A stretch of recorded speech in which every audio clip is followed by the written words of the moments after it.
Moscow says that it is not targeting civilians in Ukraine, but this morning Russian forces shot and killed 10 people in the city of Chernihiv as they stood waiting in line for bread.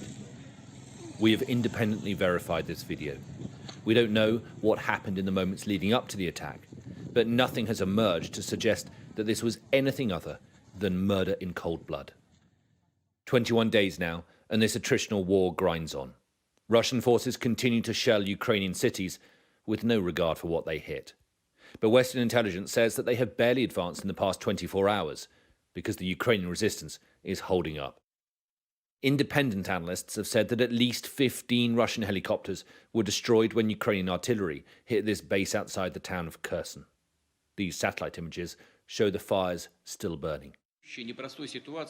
President Putin, speaking today, is still insisting that his invasion is going according to plan.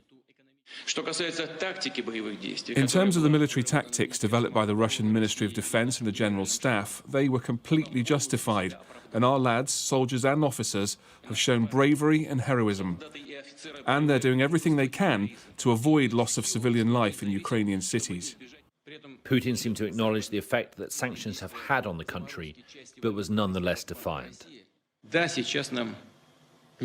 Yes, things are not easy for us now. Russian financial campaigns, large-scale enterprises, small and medium-sized businesses face unprecedented pressure. Our banking system was the first to get hit by the sanctions, but the Russian banks got over this challenge. NATO defence ministers met in Brussels today and agreed to send more troops to the eastern borders.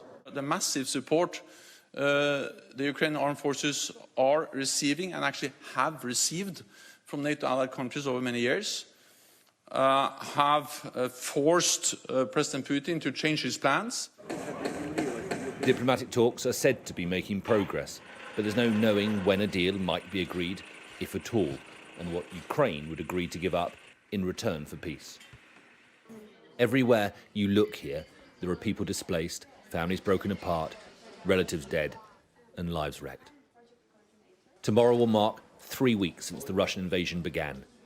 How much longer will they have to live like this? Alistair Bunkle, Sky News, in Western Ukraine.